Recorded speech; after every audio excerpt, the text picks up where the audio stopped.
اس سے لوگ بادشاہ کے معتقد ہوتے تھے اور بادشاہ کافر تھا. تو جب وہ جادوگر بوڑھا ہو گیا تو اس نے بادشاہ سے کہا کہ میں بوڑھا ہو رہا ہوں, مر جاؤں گا تو آپ کی دکان چلنا بند ہو جائے گی. تو کوئی ایسا نوجوان چاہیے مجھے جس کو میں اپنا شاگرد بناؤں اور یہ سارا علم اس کو سکھا دوں. بادشاہ نے ایک نوجوان کا انتخاب کیا تو کہ بھئی اس کو سکھاؤ. وہ نوجوان جب اپنے گھر سے چلتا تو راستے میں ایک راہب کا گھر تھا. راہب یہ وہ دور تھا جب عیسائی مذہب برحق تھا, اسلام ابھی دنیا میں نہیں آیا تھا. اسلام کے دنیا میں آنے سے پہلے کون سا مذہب برحق تھا یہ تو آپ کو معلوم ہوگا نا, حضرت عیسیٰ علیہ الصلوۃ والسلام کا دین.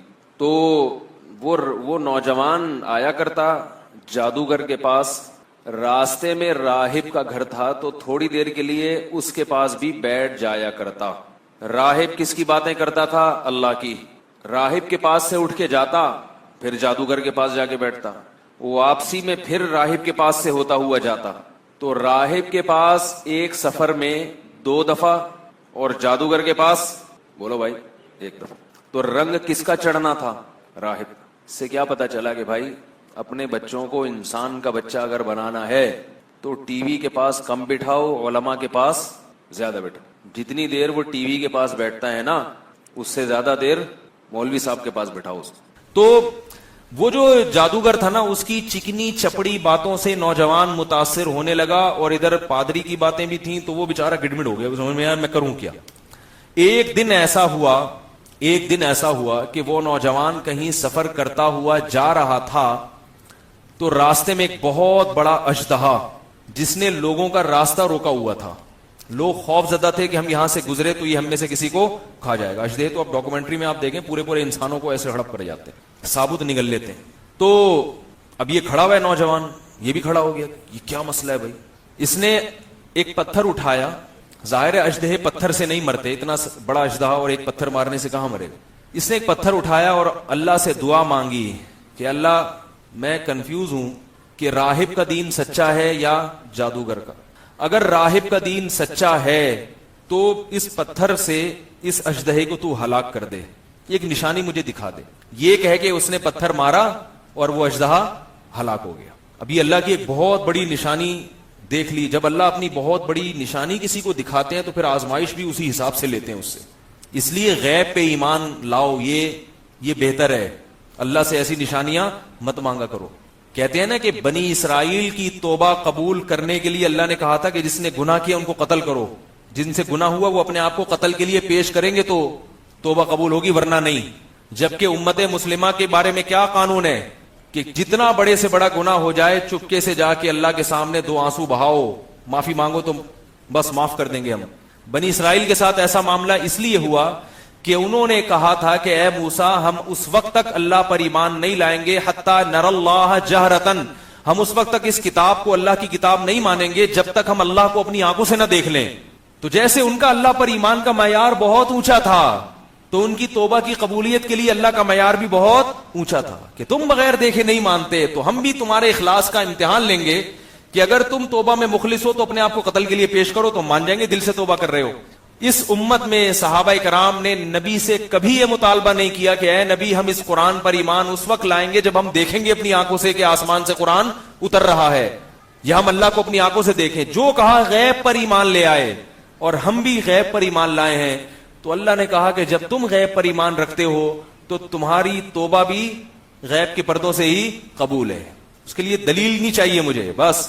تو اس لیے نشانیوں کا مطالبہ نہ کیا کرو. جب کوئی نشانی دیکھ کے ایمان لاتا ہے تو اس کی آزمائش بہت سخت ہوتی ہے پھر. تو اس نوجوان نے جب وہ پتھر مارا ہے تو وہ اژدہا ہلاک ہو گیا. ویسے بھی اس کا گمان یہی تھا کہ راہب کا دین برحق ہے, تو یہ اور مضبوط نشانی. اب ہوا یہ کہ اس نوجوان نے کلمہ پڑھ لیا اور اعلان کر دیا اور اللہ کی عبادت میں لگ گیا. جب وہ اللہ کی بہت زیادہ عبادت میں لگا ہے تو اللہ کی قدرت تھی کہ اللہ نے اس کے ہاتھ پہ بعض کرامتوں کا ظہور شروع کر دیا, یعنی اس کے ہاتھ پہ بعض کرامتیں ظاہر ہونا شروع ہو گئیں.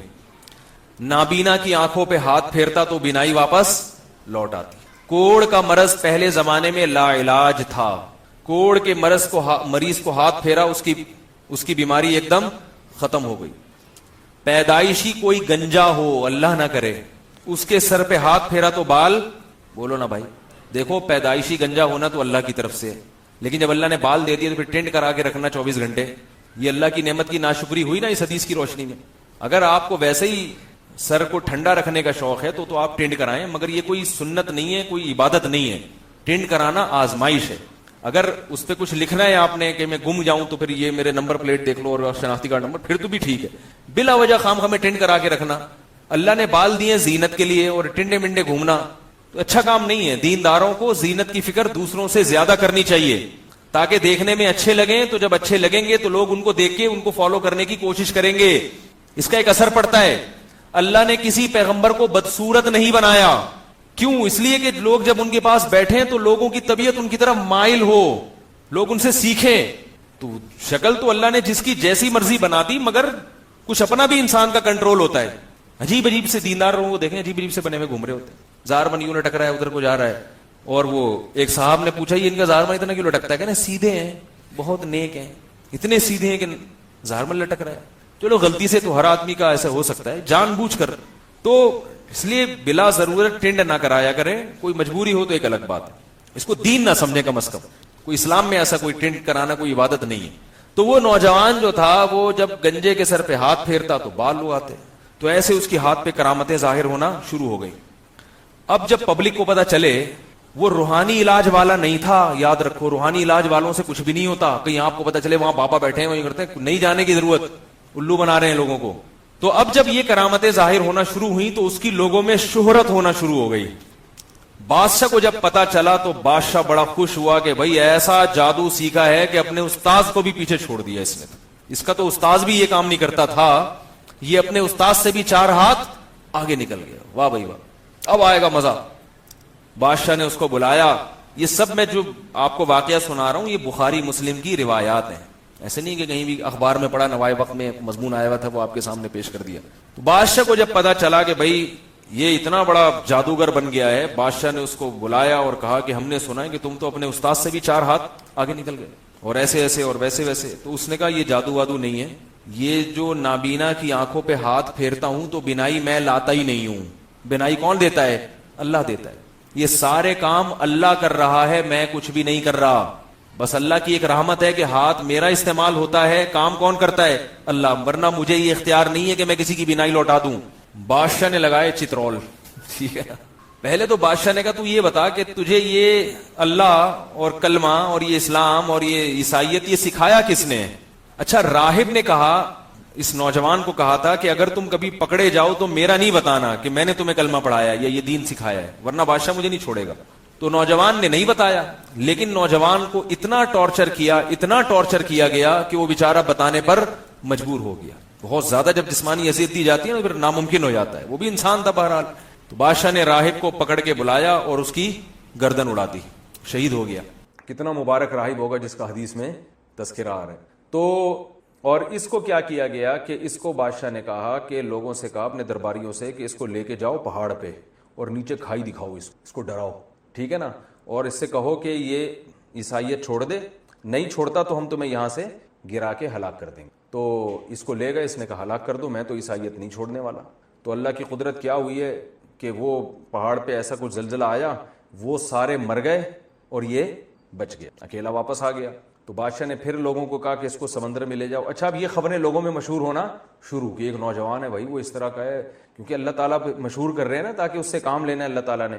تو اس کی خبر کہ بھئی یہ تو آنکھوں پہ ہاتھ لگائے تو بینائی واپس لوٹ آتی ہے، تو یہ سب کو یہی کہتا بھئی میں یہ نہیں کر رہا، یہ اللہ پر ایمان لے کر آؤ، یہ میں نہیں کر رہا، یہ اللہ کر رہا ہے، تو اللہ کی قدرت پر ایمان لے کر آؤ۔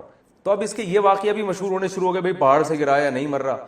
تو اس کو سمندر میں لے کر گئے، بیچ سمندر میں بادشاہ نے کہا اس کو غرق کر دینا اگر یہ ایمان نہ لے کر آئے۔ تو ڈرایا نہیں، یعنی ایمان نہ چھوڑے، اگر یہ ڈرایا وہی اثر نہیں ہوا اس کے اوپر، تو وہ کشتی الٹ گئی، سارے مر گئے، اس کو اللہ نے بچا لیا، یہ پھر واپس لوٹ آیا۔ کشتی الٹ گئی یا کیا ہوا مجھے پوری تفصیل جتنی حدیث میں ملتی ہے، بس یہ کہ وہ غرق ہو گئی، یہ بچ گیا۔ تو جب یہ واپس آیا تو جب بادشاہ نے ساری کوششیں کر لی کہ بھئی یہ اچھا لوگ آہستہ آہستہ مسلمان ہو رہے ہیں، تو بادشاہ نے قتل کرنے کی کوشش کی، ہر کوشش میں بادشاہ ناکام ہوا۔ تو اس نوجوان نے بادشاہ سے کہا کہ میں آپ کو اپنے آپ کو قتل کرنے کی کوشش یعنی قتل کرنے کا طریقہ میں آپ کو خود بتاتا ہوں.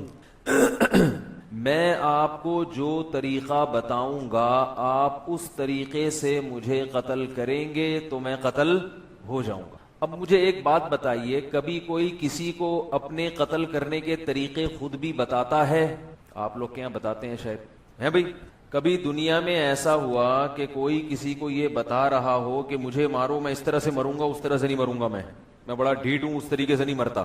بھائی بادشاہ نے جب اس نوجوان کو قتل کرنے کے تمام حربے استعمال کیے اور تمام حربوں میں وہ بادشاہ ناکام ہو گیا, تو نوجوان بادشاہ سے کہہ رہا ہے کہ تم اگر مجھے قتل کرنا چاہتے ہو تو طریقہ میں بتاتا ہوں, اس طریقے سے مارو گے تو میں مر جاؤں گا. تو میں آپ حضرات سے سوال پوچھ رہا ہوں کہ بھلا دنیا میں کبھی ایسا ہوتا ہے کہ کوئی شخص اپنے آپ کو قتل کرنے کا طریقہ دوسرے کو خود سکھا رہا ہو؟ ہاں, جن کا خودکشی کا پروگرام ہو وہ بتاتے ہیں, خودکشی کا ارادہ ہو وہ بتاتے ہیں کہ ایسے مارو مجھے. اکثر وہ بھی بتاتے نہیں ہیں, خود ہی کر لیتے ہیں. بتانے کی کیا ضرورت ہے؟ بھائی آپ کے پاس کوئی آئے اور کہے کہ میں مرنا چاہتا ہوں, آپ مجھے یوں کر کے مار دو, تو آپ مارو گے؟ آپ بولو گے یہ آفت میں اپنے گلے کیوں ڈالوں؟ بھائی کیا خیال ہے؟ ابھی تو روزہ شروع نہیں ہوا, آپ لوگوں کو لگنا شروع ہو گیا. ابھی رمضان میں ایک ہفتہ باقی ہے, ہفتے کا یا اتوار کا روزہ ہے, پھر تو ابھی باقی ہے, تھوڑا سا توانائی جمع کریں آپ لوگ.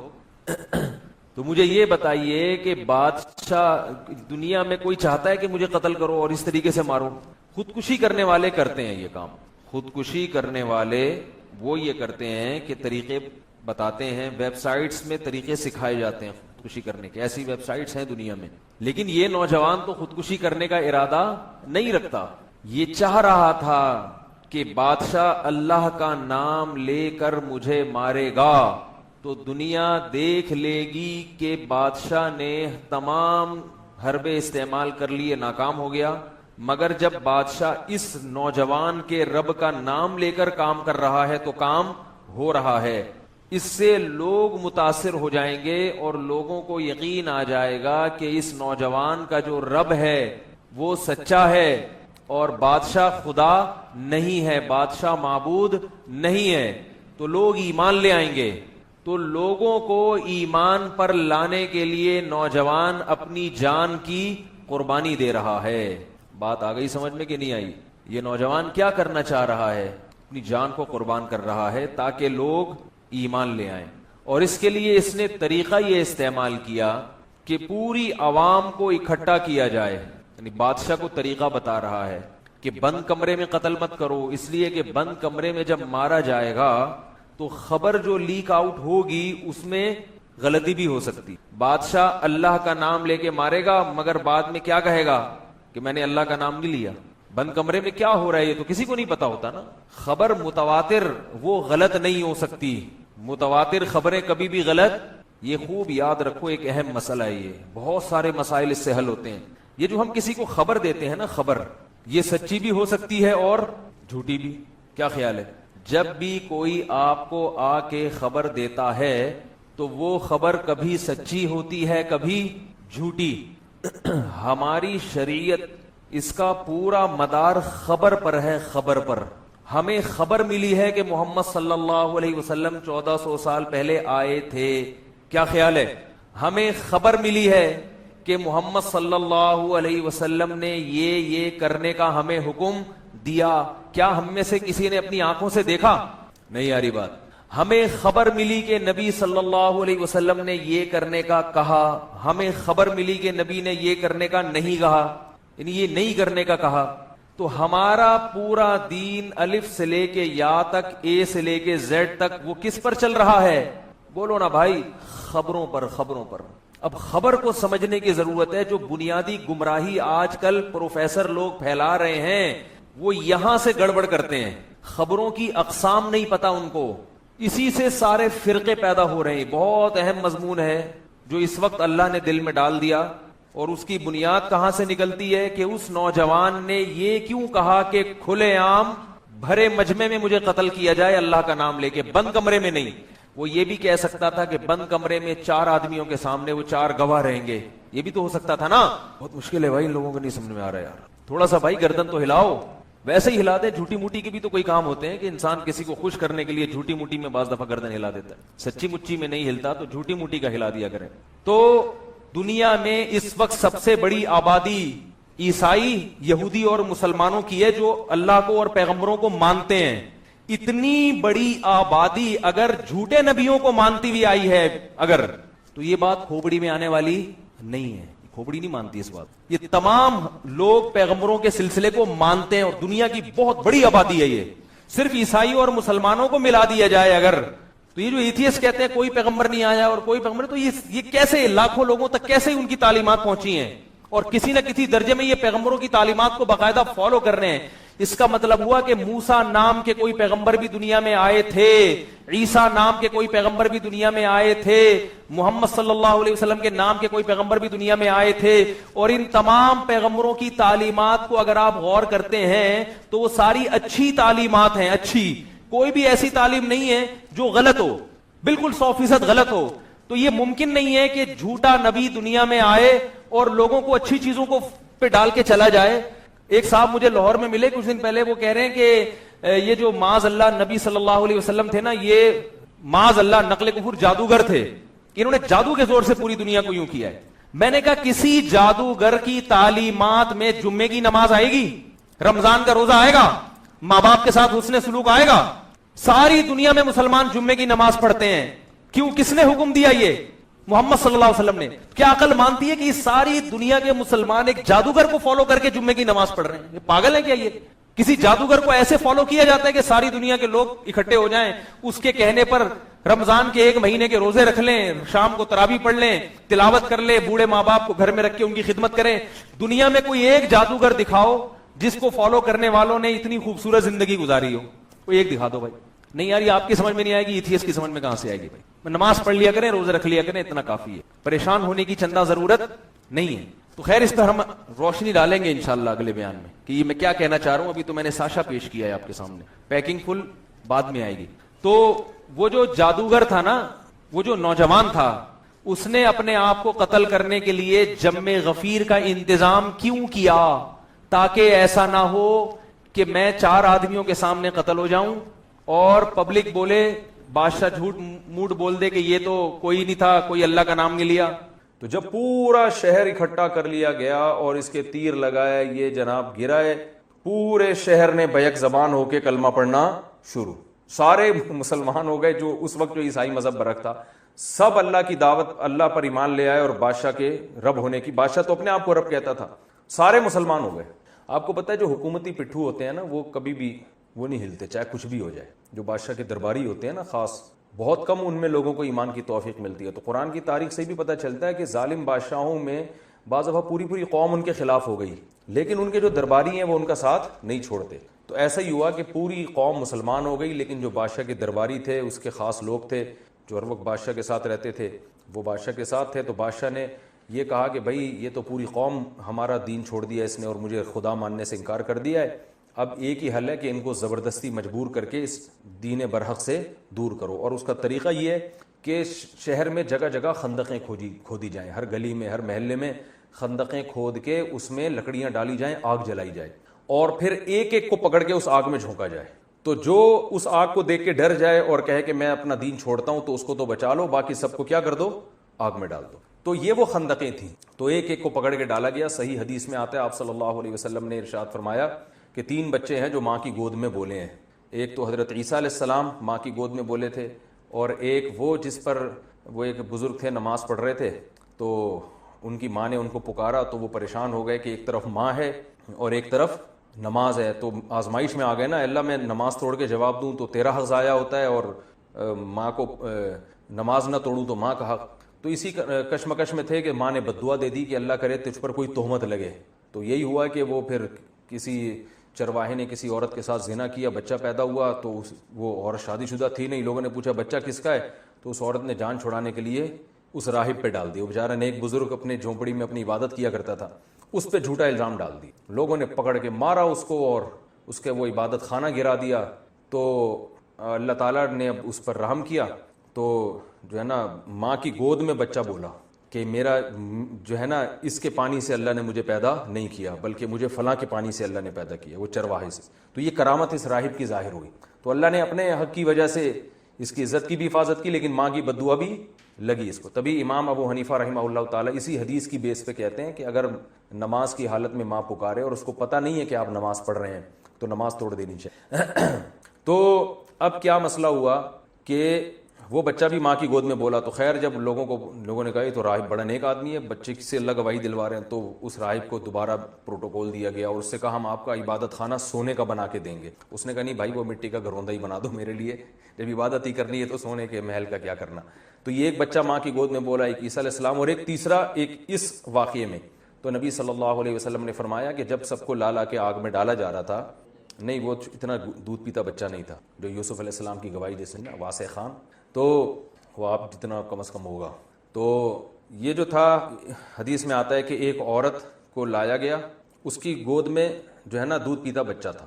اب اس عورت کو اپنے بچے کا خیال آ رہا تھا، یہ بچہ کیسے آگ میں جلے گا نا. وہ بیچاری، باقی لوگ تو گر رہے تھے، ایمان اتنا مضبوط تھا ان لوگوں کا، اس بچے نے قربانی ایسی دی تھی نوجوان نے کہ وہ آگ میں گرنے کے لیے تیار. تو وہ بچہ، ماں جو ہے نا ہچکچا رہی تھی کہ ایک طرف کفر ہے کہ میں اللہ کا انکار کر دوں، اور ایک طرف یہ آگ ہے، اور پھر بچے پہ ترس آ رہا تھا اس کو کہ بچے کو کیسے میں ڈالوں. تو نبی صلی اللہ علیہ وسلم نے ارشاد فرمایا کہ اللہ نے اس بچے کو قوت گویائی عطا فرمائی. تو جب کوئی اللہ کے لیے ایسی قربانیاں دیتا ہے نا تو اللہ کی بھی مدد ہوتی ہے. تو اس بچے نے ماں کی گود میں بولا کہ اے ماں، یہ آگ کا ایندھن نہیں ہے، یہ جنت کا باغ ہے، اس میں کود جا. تو نبی صلی اللہ علیہ وسلم، یعنی یہ دیکھنے میں آگ لگ رہی ہے، حقیقت میں یہ آگ نہیں ہے، یہ باغ ہے، اللہ نے جو ہے نا آزمائش کے لیے اس کو رکھا ہے. تو وہ ماں جو ہے نا اپنے سینے سے لگا کے اس میں کود گئی. تو خیر وہ اس بادشاہ نے، کم بخت نے، ان سب کو قتل کر دیا. تو وہ غالب آ گیا بادشاہ، وہ ہلاک ہو گئے. تو اب چونکہ ظاہری لحاظ سے بادشاہ کو کامیابی مل گئی تھی اور وہ ایمان والے سارے قتل ہو گئے، جو کفر میں تھے وہ تو بادشاہ کے ساتھ ہو گئے، تو اب ظاہری لحاظ سے تو وہ کامیاب ہو گئے نا. تو قرآن میں اللہ نے صدیوں بعد ان کا واقعہ نازل فرمایا، اور اللہ نے فرمایا کہ میں اپنے نبی کو یہ اطلاع دے رہا ہوں کہ دیکھنے میں کامیاب بادشاہ ہوا لیکن